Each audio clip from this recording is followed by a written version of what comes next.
And we are now live on our Retribe Facebook page. Thanks everyone for joining us. Today we're going to be continuing our conversation around compassion. A couple of weeks ago, we started to kind of define what compassion means, you know, the difference between empathy, the feeling, and then compassion, the action, and how compassion relates to self. And then we talked about how compassion can relate to others. And then now we're going to be talking about compassion in our personal relationships. And we're also going to have a few tips for you. Later on, we've got 15 minutes welcoming Michelle and Melissa. Melissa, I know you're a little bit achy. I know we've talked about, but how, other than the aches, how are you doing? Other than the aches, including the aches, I am well. Thank you. Good. Good. So I know Michelle is just kind of pushing a little the link buttons and everything. So Melissa, let's talk about. I don't know if you want to kind of recap what we've talked about with regards to compassion and self, compassion and others. And I look at it kind of like, you know, it takes two pillars to hold up a plinth.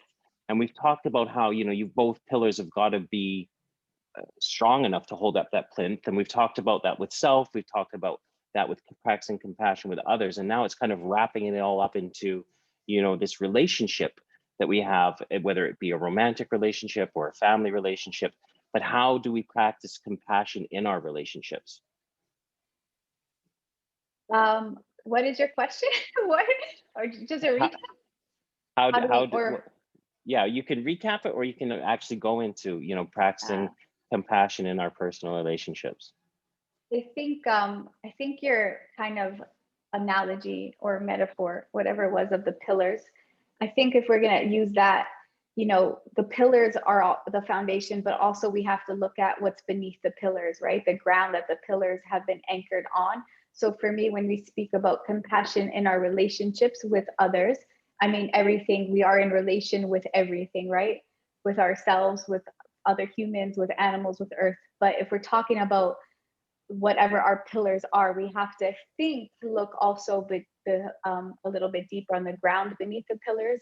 So when I speak of like thinking about compassion in relationship, in communication, for example, it's to really understand the root of how somebody might be experiencing the thing they are experiencing that I might not be able to recognize or understand fully. So what I mean, because I think I might have said that very inarticulately, is what is the cause of somebody's perhaps suffering, right? So if I'm hurt, I also want to recognize that the person I'm engaging in communication with might also be hurt.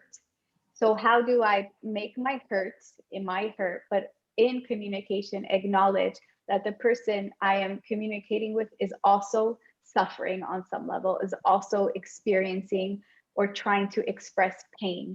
So how can I understand their pain? And so that's basically where we can begin the conversation, is what does understanding somebody's pain look like? And so how we can fully listen and speak from a place of curiosity, like, let me understand why you are feeling the way you're feeling and why your suffering is suffering, so that I can hold you in your suffering.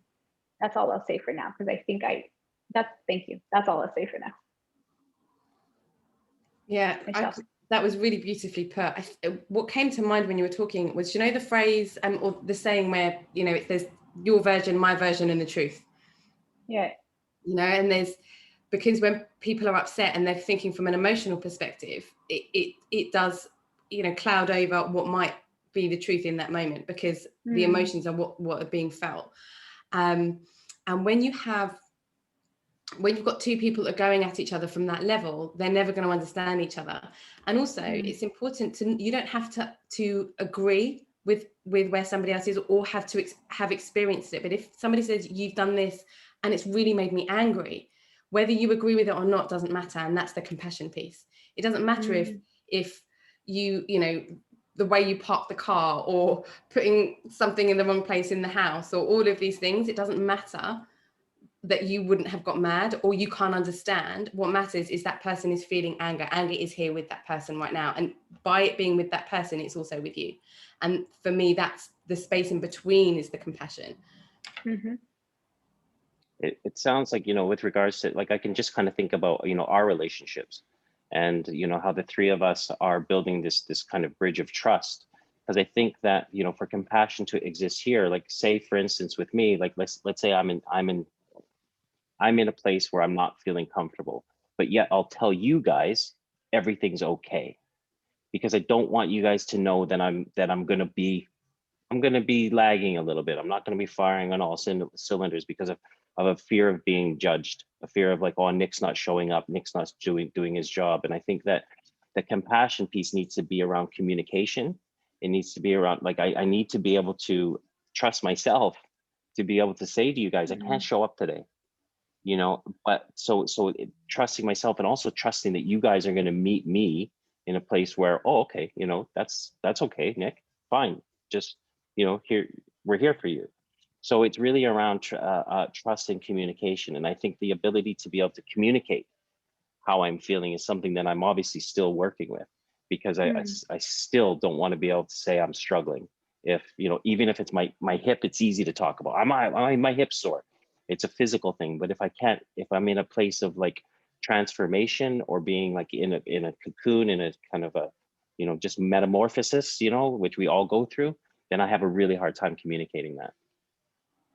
I think what's happening is, like, when we talk about relationship, um, and self, it is our relationship with self that can dictate every other relationship with others, right? And we've said this in different spaces, but our ability to give has to be met with our ability to receive just as fully.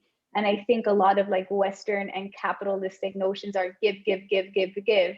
And then when we're met with being able to receive some compassion or love, we see it as a threat or as disingenuous, and not because we are bad or anything. It's just because we haven't had the practice to fully trust somebody else's ability to give without alternative motives or anything that feels like a little bit inauthentic or transactional.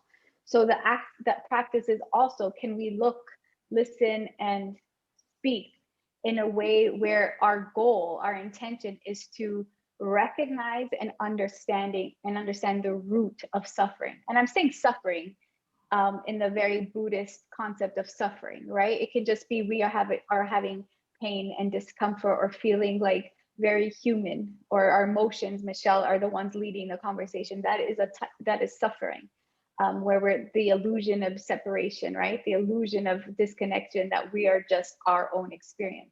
So that's part of it. Is the communication is just as important, but why and how we're communicating. So not to say I'm going to let you know that I feel this way about you, and all the why you let me feel this way, and flip that to let me understand why you are in pain, so that I can understand why you would be in pain, and how I can shift in myself with compassion. Anyway, that's it.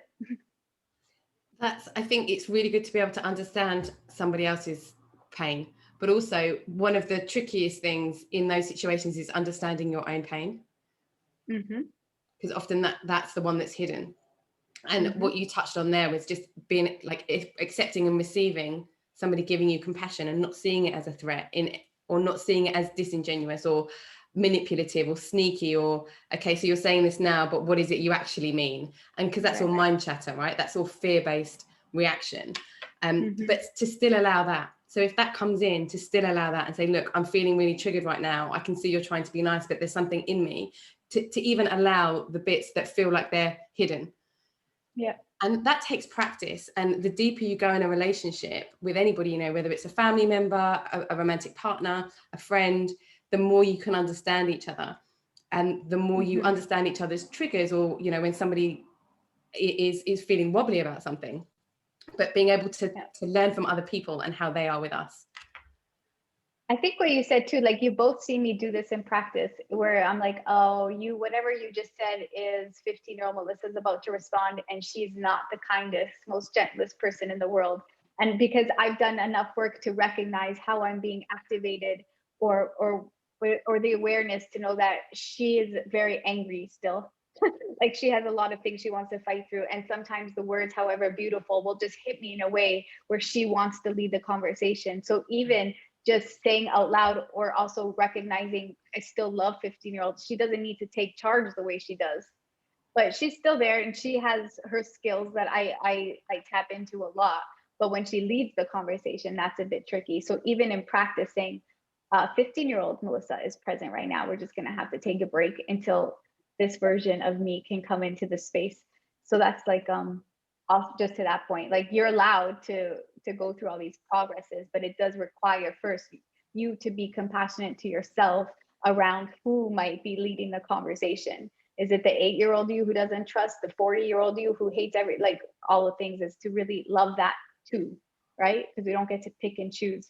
We have to love it all. Well, I want to start wrapping things up now with the with some tips. So we said we were going to come up with 3 tips on how people can practice compassion in their relationships, and I'll start off.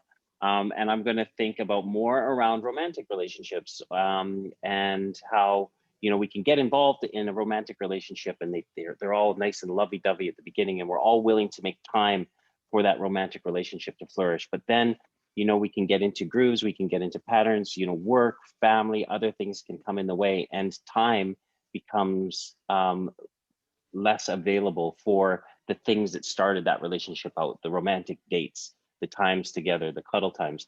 And the tip that I've got is to look at calendars and to make sure that, just like a work meeting or a sporting event or something, is that you put in some time in the month, at least 1 or 2 you know, block sessions of a date, and keep that going as long as you can. And I think that it's just something that we want to try to, I want to try to always make sure I have in my schedule, making sure I'm blocking times out for those intimate relationships with people.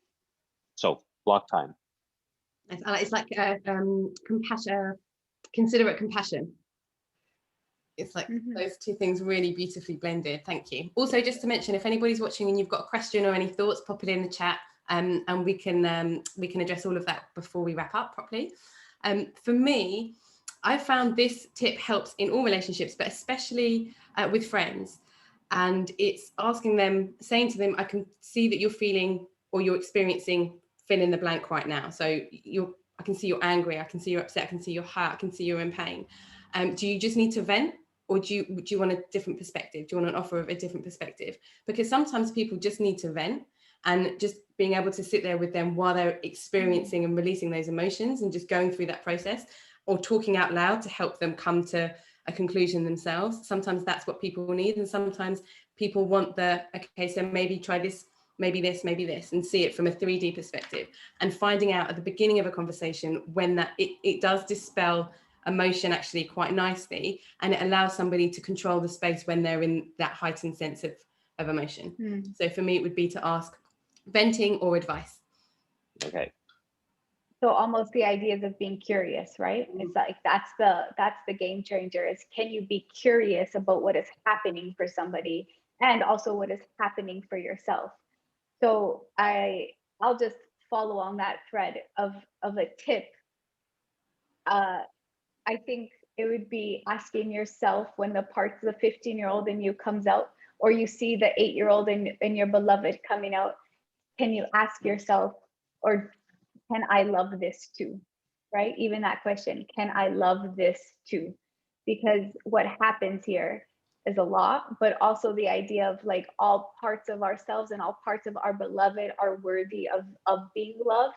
And so can we sit in the suffering with somebody else and with our own suffering and love ourselves just as fully as we would our beloved when everything is like lovely and shining rainbows, right? Can you love this too? So anytime there's an unpleasant feeling, or compassion is very far away, if you ask yourself, and then maybe write about it. Can I love this too? Whatever this is, you get to decide, but it's usually unpleasant, and that's where we want to go. Nice. Beautiful. Thank you very much, ladies, and thank you everybody for joining us. I think we did have some people watching this live, but thank you if you're going to be watching this on a replay. And send us any other suggestions or any questions that you've had with regards to these little mini pods that we're doing over the weeks to come. So thank you everybody for joining us.